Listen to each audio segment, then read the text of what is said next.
ہمارے ہاں جب بھی کوئی دنیا میں طوفان آتا ہے، زلزلے آتے ہیں، بارشوں میں سیلاب آتے ہیں، تو دو انتہاؤں کی طرف لوگ جاتے ہیں. ایک انتہا تو ہے جو لبرلزم لوگ ہیں، لبرلزم کو فالو کرنے والے لوگ، جو لبرل نام نہاد لبرل لوگ، وہ کیا کہتے ہیں بھائی یہ قدرت کا نیچر کا ایک سسٹم ہے، کسی بھی وقت کچھ بھی ہو سکتا ہے، لہذا اس میں اپنے گناہوں سے توبہ کرنا، اللہ کے سامنے گڑ گڑانا، ان تکلفات کی بالکل بھی ضرورت نہیں. چاہے کرونا ہے یا کوئی بھی وبا ہے، اس کا خدا کے عذاب سے کوئی تعلق نہیں ہے. بھائی پلیٹیں ہیں زمین کی، ہلیں گی تو دھسیں گے سارے. جب زمین سے اتنی گیس نکال رہے ہو، اتنا آئل نکال رہے ہو، تو خلا پیدا ہوتا ہے نا، وہ خلا پور ایسا ہی ہوگا کہ ایک طرف کا حصہ کھسک کے یہاں جائے گا، تو وہ زمین ہے وہ کوئی چھوٹی موٹی چیز تو نہیں ہے. جب ادھر سے کھسک کے گیا تو دو چار پہاڑ دائیں بائیں ہو گئے. جب دو چار پہاڑ دائیں بائیں ہوئے تو وہ باقی ایڈجسٹ کرنے کے لیے وہ بھی کھسک جاتے ہیں. تو کھسکتے کھسکتے دہلی سے زلزلہ چلا تھا اور پہنچتا کہاں تک ہے؟ لاہور تک، اور درمیان میں بہت سے لوگوں کو لقمہ اجل بناتا ہوا جاتا ہے. تو وہ کہتے ہیں ایک تو سائنٹیفک حقیقت ہے، اس کا خدا کے عذاب سے اور ثواب سے کیا تعلق ہے بھائی؟ کیا کریں یار، پھر وہی باتیں اب سمجھانا مشکل ہو رہا ہے. وہ کہہ رہے سیلاب جو آتا ہے نا، یہ دریا کا پانی امڈ آیا اور گاؤں کے گاؤں پی گیا، اس کا کسی کے نیک اور برے ہونے سے کوئی تعلق نہیں ہے، نہ اس میں خدا سے توبہ استغفار کرنے کی ضرورت ہے.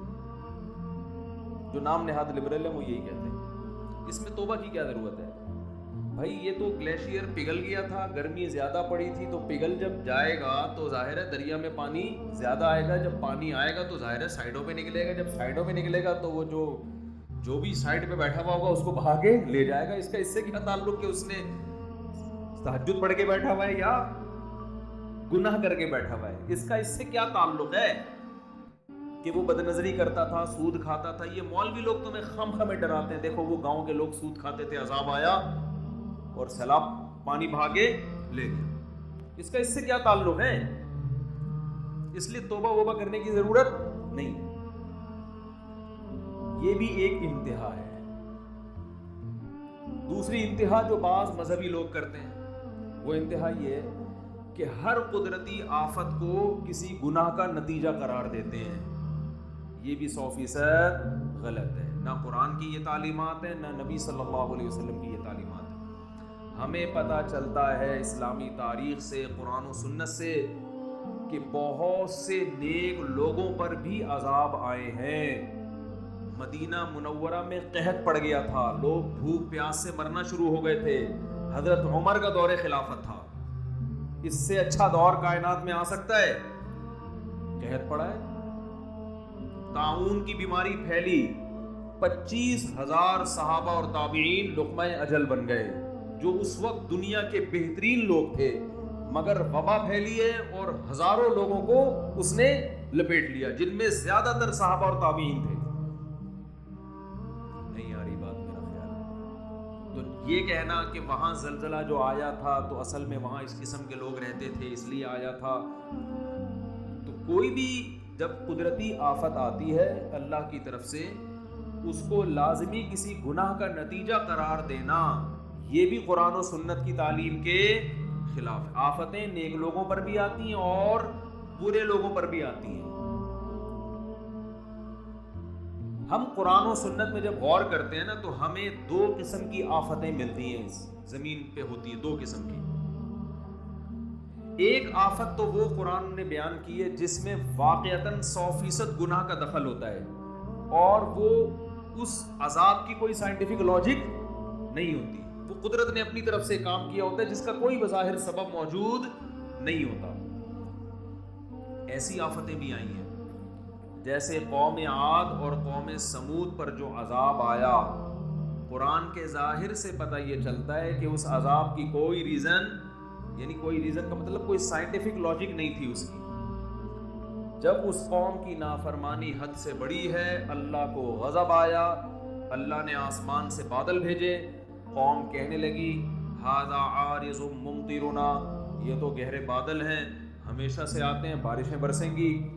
ان کے پیغمبر نے کہا بل ہوا ما استعجلتم بہ، اس سے بارش نہیں برسے گی، اس دفعہ اس بادل سے کیا برسے گا؟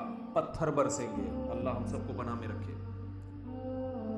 اور ایسے پتھر برسیں گے تدمر کل شیء بامر ربها، ہر چیز کو اللہ کے حکم سے یہ پتھر توڑ ڈالیں گے۔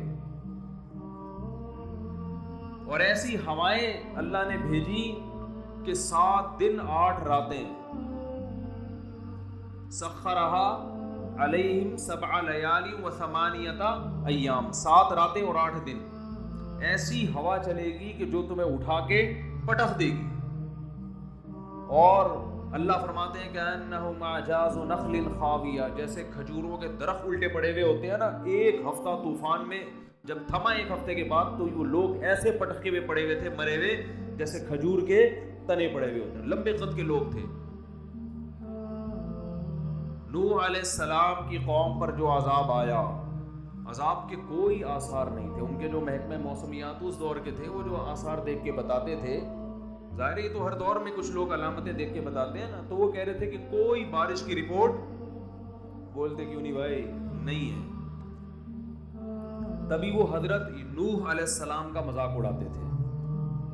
حضرت نوح علیہ السلام جب کشتی تیار کر رہے تھے اللہ کے حکم سے، تو قرآن کہتا ہے کلما مر علیہ ملأ من قومہ سخروا منہ، جب بھی لوگ گزرتے مذاق اڑاتے، اس لیے کہ اس دور کے جو ماہرین تھے، جو بھی موسم کو دیکھ کے اندازہ لگاتے تھے کہ بھئی نہ یہ ایسا مہینہ ہے کہ جس میں بارشیں ہوتی ہیں، نہ دور دور تک ہمیں بارش کی کوئی آثار نظر آ رہے ہیں، تو اچانک اتنی بارش کہ آپ کشتی میں تیرنا شروع کرتے ہیں، ایسی بارش تو ہم نے کبھی زندگی میں دیکھی نہیں ہے۔ تو وہ فل مذاق اڑا رہے تھے ان کا، سخروا منہ۔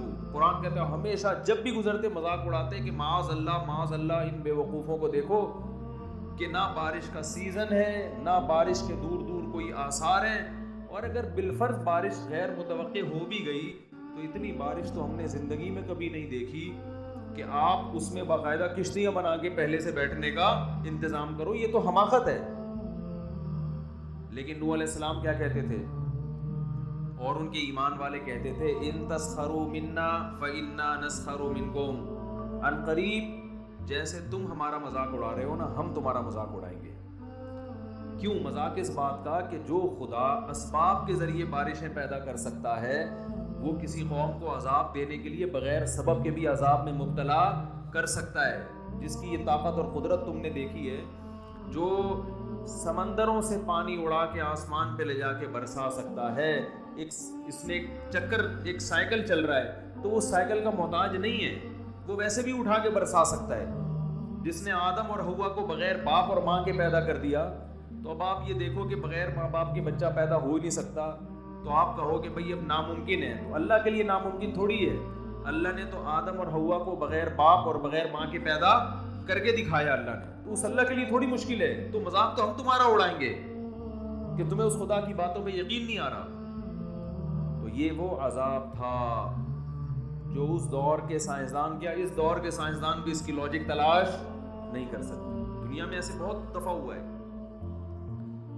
لوط علیہ السلام کی قوم پہ پتھروں کی بارش ہوئی ہے، اور اللہ نے زمین کو اٹھا کے الٹا کر کے پٹخ دیا۔ اس کی کوئی لاجک نہیں ہے۔ یہ بھی ممکن ہے کہ ہو لاجک، اللہ نے لاجک پیدا کر دی ہو، کوئی وجہ پیدا کر دی ہو، لیکن ضروری نہیں ہے۔ اللہ یہاں اسباب کا محتاج نہیں ہے۔ تو ایک عذاب تو وہ ہوتا ہے جو بغیر کسی سبب کے اچانک مسلط ہو جاتا ہے، جس میں سائنسدان بھی حیران ہوتے ہیں، وہ کہتے ہیں ہمیں سمجھ بھی نہیں آ رہا۔ تو یہ عذاب پچھلی امتوں میں زیادہ ہوئے تھے، اور نبی صلی اللہ علیہ وسلم نے فرمایا میری امت میں بھی ہوں گے، مگر پچھلی امتوں سے کم ہوں گے، لیکن ہوں گے ضرور۔ آپ صلی اللہ علیہ وسلم نے فرمایا جب گناہوں کی کثرت ہوگی، میری امت میں مسخ کے واقعات بھی ہوں گے، شکلیں تبدیل ہو جانا۔ بنی اسرائیل کو اللہ نے منع کیا تھا نا، ہفتے کے دن شکار مت کرو، پھر بھی کیا انہوں نے۔ رات کو سوئے ہیں، صبح جب اٹھیں تو کچھ لوگ بندر بن چکے تھے اور کچھ لوگ سور اور خنزیر بن چکے تھے۔ یہ چیز سائنسدانوں کی سمجھ سے بولو بھائی باہر۔ جیسے حضرت عیسیٰ کو اللہ نے بغیر باپ کے پیدا کر دیا، سائنسدان مانیں گے اس کو؟ کہ میں لیبارٹری میں تو ایسے یہ ممکن ہی نہیں ہے، لیبارٹری تو یہ کہتی ہے کہ یہ پاسبل نہیں ہے۔